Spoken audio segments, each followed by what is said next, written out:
What just happened? This isn't just Megami's life update getting worse, it's ours! Being this emotionally invested in Jujutsu Kaisen's story is torture. Saying goodbye to our favorite characters hurts, and with the author being a menace, it's just a recipe for disaster. From the beginning, we have witnessed the heroes lose every fight, and Satoru Gojo has been added to the list. We have got 0 W's over the course of 236 chapters, which means this is goodbye to one of the most popular and charismatic characters in anime. Sukuna has won, killing Satoru FREAKIN Gojo. Now, objectively speaking, we all knew this day was coming. The plot wouldn't progress as long as Gojo stayed alive. The only alternative path was to nerf him completely. The story made it clear, in fact, as the last rule Kenjaku added to the Culling Games was that it would end if Megami died. So there was no way it would happen as the story would end. A lot of us in the community believe Gojo would overexert himself and lose the ability to use curse energy or his 6 eyes, which means he would win, but at a cost. But Gege woke up and said, nah, let me cook. I want all of you to feel pain. The same pain I had to write Gojo's character for this long. I hate all of you. I know we all meme that Gege hates Satoru Gojo, but with the events that have unfolded in chapter 236, it's hard to deny that's not the case. Remember, he admitted with Mando Kobayashi in a 2021 interview that the whole reason he sealed Satoru Gojo away for 3 years with the prison realm was just so that the story could continue, as Gojo was way too strong and was removing all the tension in the story since he could fix every issue the sorcerers would be going through. Therefore, the only conclusion back then and even now was to remove Gojo from the equation, as the next generation has to defeat Sukuna and Kenjaku. And to be frank, I don't think there is anyone that has a problem with Gojo dying. We all knew this was coming. It was just the execution of it that is jarring, and some could argue it could have been written better. Chapter 236 begins with Gojo in the afterlife.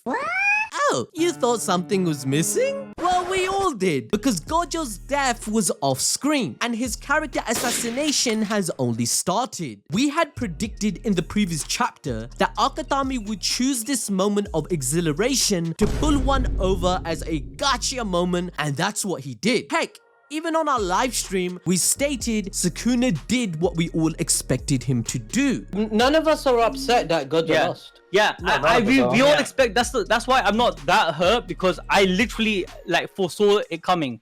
As a result, Gege subverted everyone's expectations, much like a horror movie that has a jump scare. The last chapter just declared Gojo had won, but he died so fast to Sukuna's attack that we entered the afterlife in an extremely jarring way. Regardless, my man in his last moments is back in the happiest period of his life, the Blue Spring, where he sees all the people he lost, including Geto, Nanami, Haibara, Riko, Kuroi, and even Principal Yaga. At least there is some good news, guys, am I right? Nobara isn't there, meaning she could still be alive. Well, Gojo talks to Geto and his friends about how he died, not because of time or illness, but because of someone stronger than him. But let's begin with how Sukuna killed Gojo in the first place. Sukuna knew the fraud allegations were hitting their peak, so to retain the title of strongest, he pulled something out of the hat that has shocked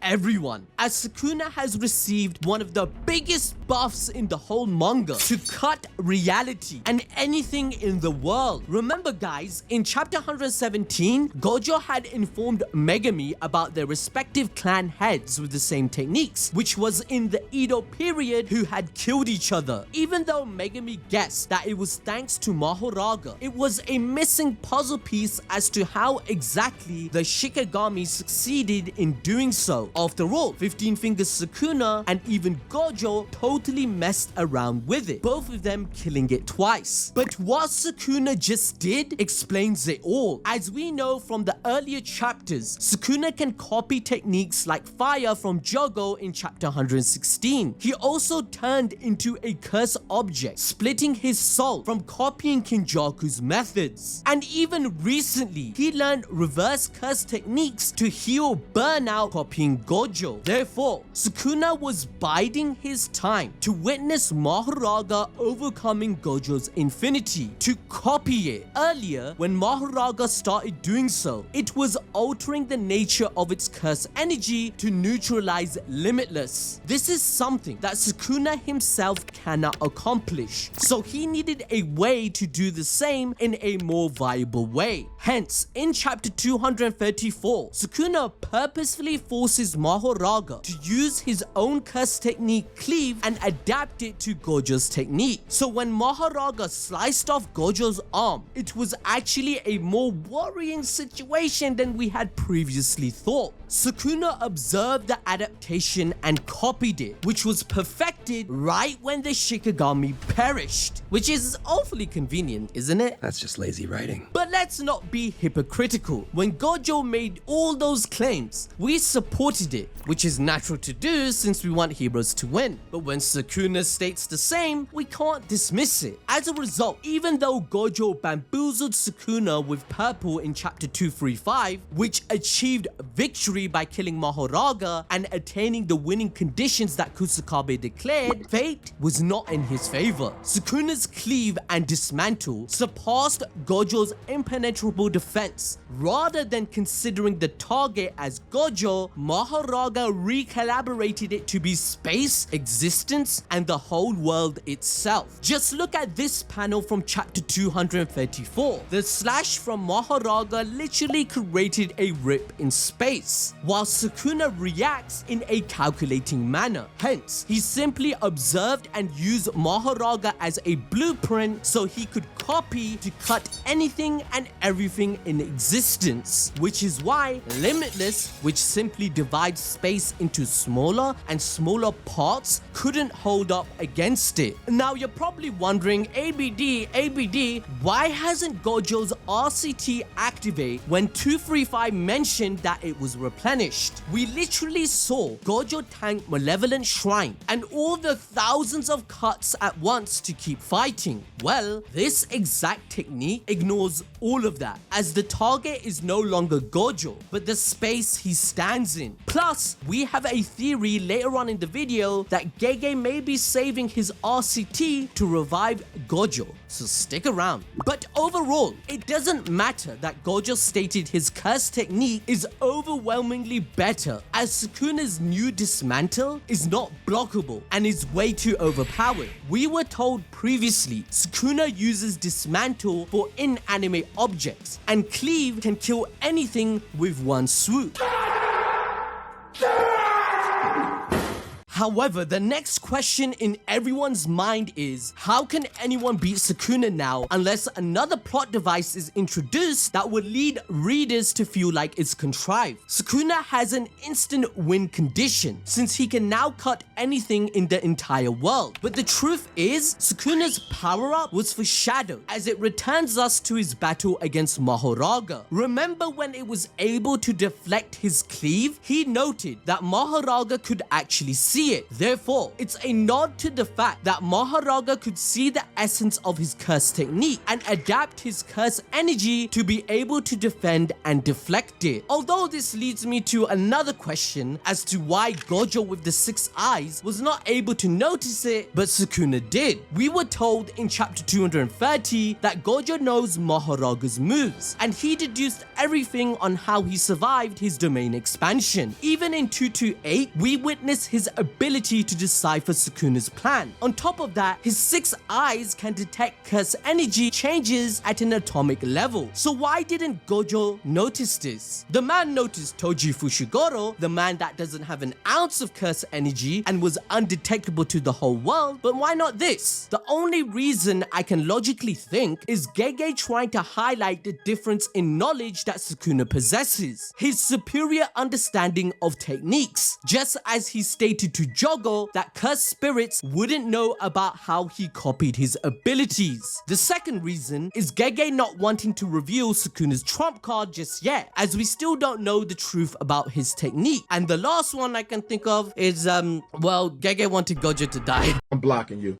That was the dumbest shit I heard all day. The funny thing is, Gege hates Gojo so much that he timed his death with the anime onlys watching him being sealed this week. We lost him twice, ladies and gentlemen. Imagine anime onlys reading the manga after his sealment to find out what happens. They're gonna react like this.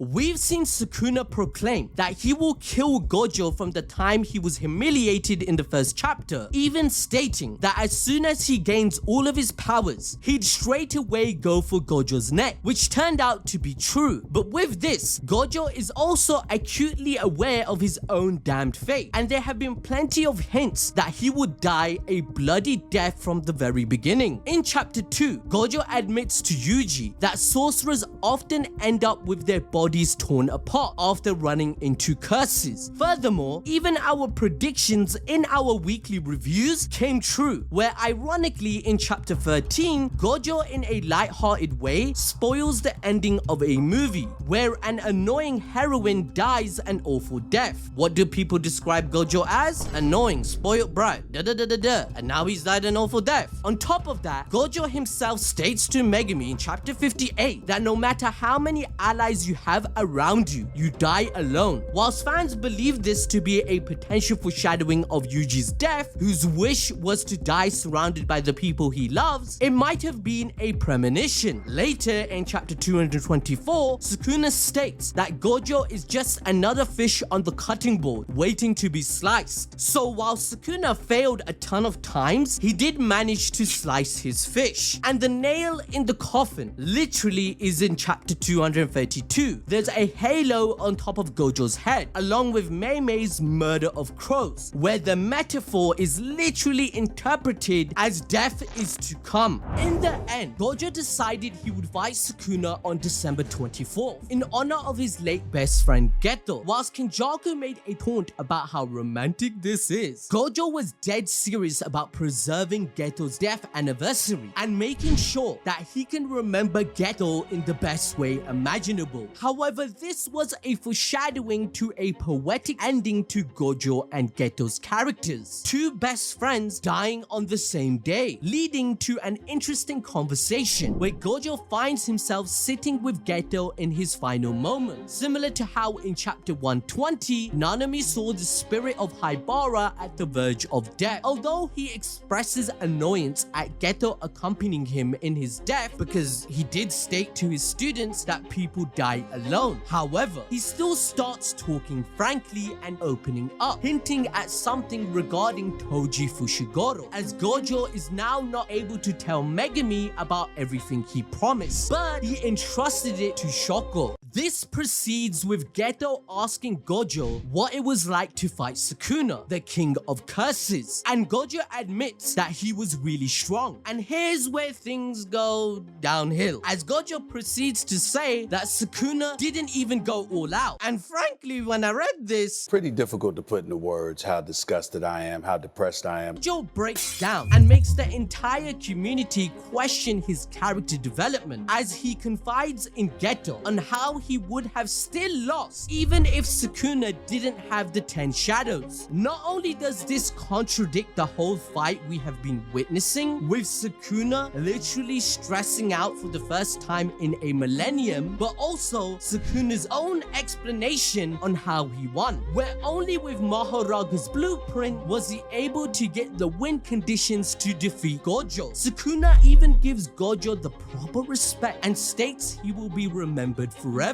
as the only way these two strongest could have purged their loneliness and feel satisfaction is through fighting at full power. Gojo's heartfelt admission of being the weaker one pretty much undermines his character. This guy was full of unwavering confidence even whilst fighting 3 vs 1 with one arm. You're telling me the last 10 chapters that Gojo dominated with 5 different occasions that is factual, where he flat out outplayed and defeated Sukuna, was just the king of curses acting? His eyes rolled back in his head, even though the whole narrative was framed for readers that it was the strongest versus the strongest, not the battle of those who still hold back more strength. That don't make no sense. We were outright told that Sukuna felt uneasy for the first time in 1000 years. He literally never learnt burnout and had to copy it from Gojo. He was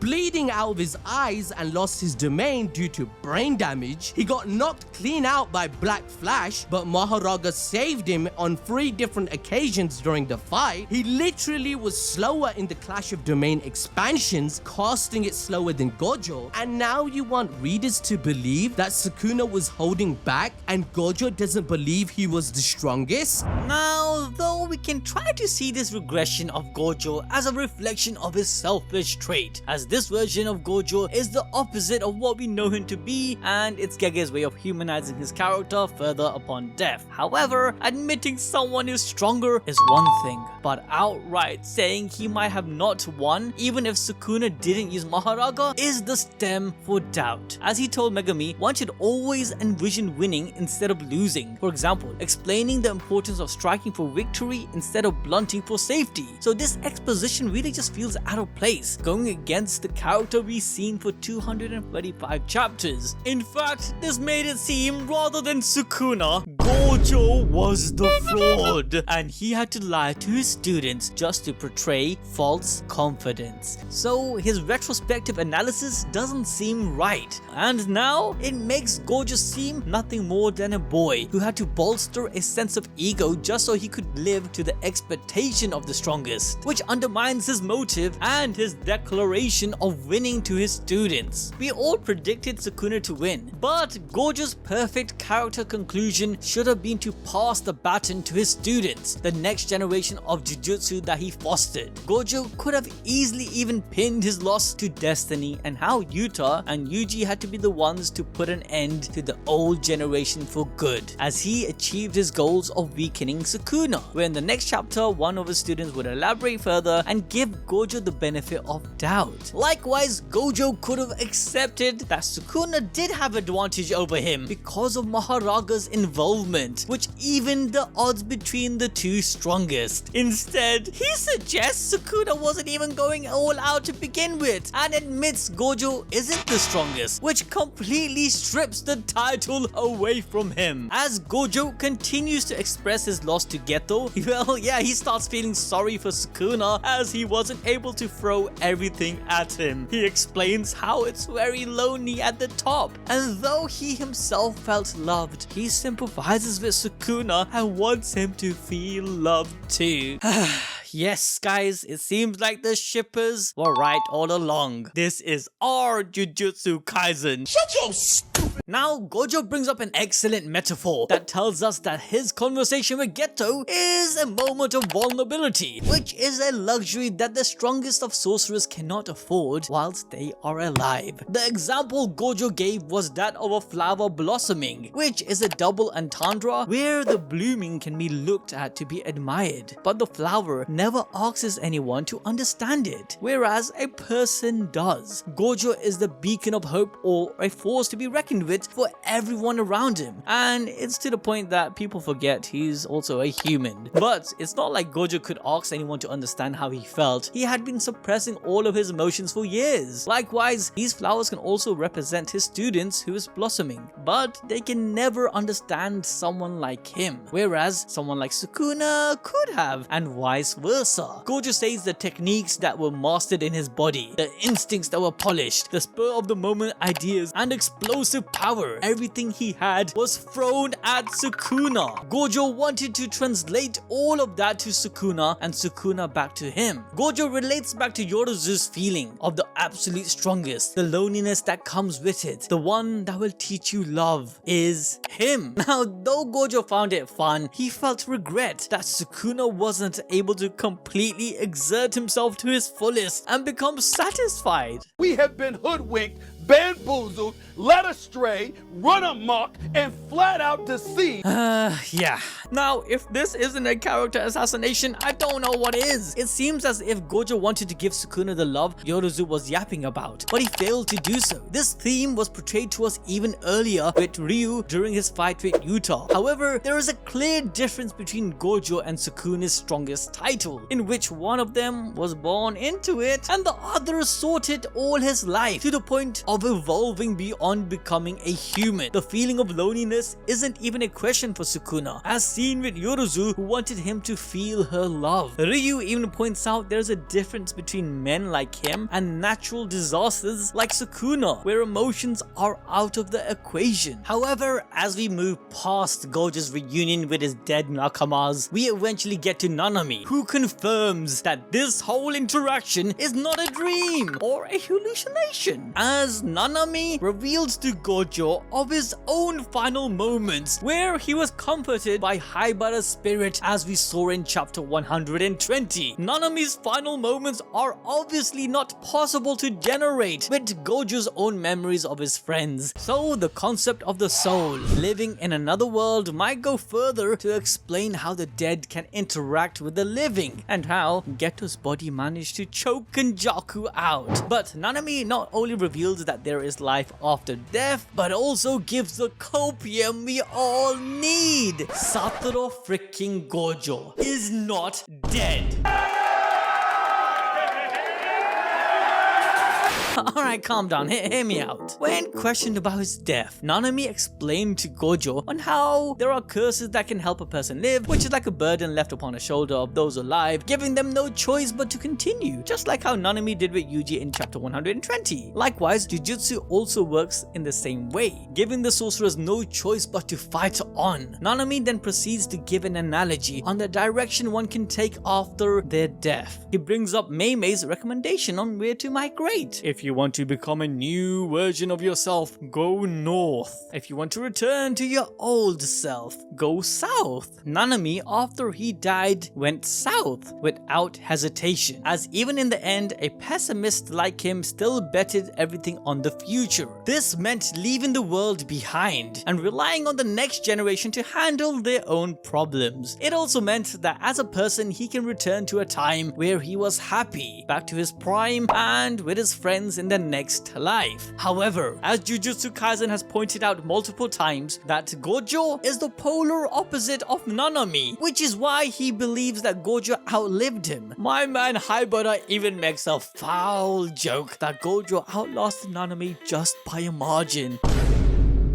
Seeing that Nanami was content to move forward, he shouts to Principal Yaga, reminding him of his statement that all sorcerers die with regrets. He and his friends laugh with happiness as he prays with his whole heart that all of this isn't just a figment of his imagination and that he will still see everyone at the end. Because if this is what's at the end of the tunnel, Gojo wouldn't mind going north, becoming a new version of himself before actually dying. All of this interaction alludes to Gojo's revival, as even Gojo admits that he used Jujutsu as a means to satisfy himself. So this is the rebirth for Gojo to now live to protect, as someone who is humbled again with a new perspective. To further prove this rebirth, we also saw the imagery of lotuses, and in Buddhism, these flowers represent purity, spiritual awakening, and faithfulness, which in Gojo's case is to his students. These lotuses also symbolizes strength, resilience, and rebirth of the soul. And Gojo finally losing, being humbled again, and then still coming back is just that. In fact, this relates back to Buddha himself, as when he was a baby, he took 7 steps north, and with each step, a lotus flower appeared on the ground. Throughout Jujutsu Kaisen, Gojo has been portrayed and even compared to the Honored One, akin to Buddha. However, Buddha only attained the title and enlightenment after he fasted, and then finally broke the fast by eating. In the same way, Gojo eating this L is the key to his real enlightenment. And to solidify how Gojo will return, chapter 235 confirms his curse energy and reverse curse technique returned due to his multiple use of Black Flash. And his first fight against Toji taught us the important fact that if his head's intact, then he will come back. With his upper half undamaged, Gojo is easily able to maintain his heartbeat and stop the blood flow until Yuta and Shoko can arrive to patch him up. We also have Yuji, who just learned soul swap ability. In a worst case scenario, he might be able to save Gojo's soul or move it to another body or cursed object. I don't expect Gojo to actually come back and fight Sukuna. Possibly he will come back and really not be the same anymore, but this new version of himself will be as a full-on tutor and he will be able to guide his students to victory. But regardless, for now, it's Gojover. As our stock of copium runs out, we come back to reality. We witness the horrific scene of his body in pieces. The only person who is super excited from this outcome is Kashimo, who doesn't even wait a second to jump in for his turn to fight Sukuna. And the glee on this man's face isn't a joke. But if you guys want to stay 10 steps ahead and not be so disappointed by the ending of Jujutsu Kaisen, then make sure to watch this video next.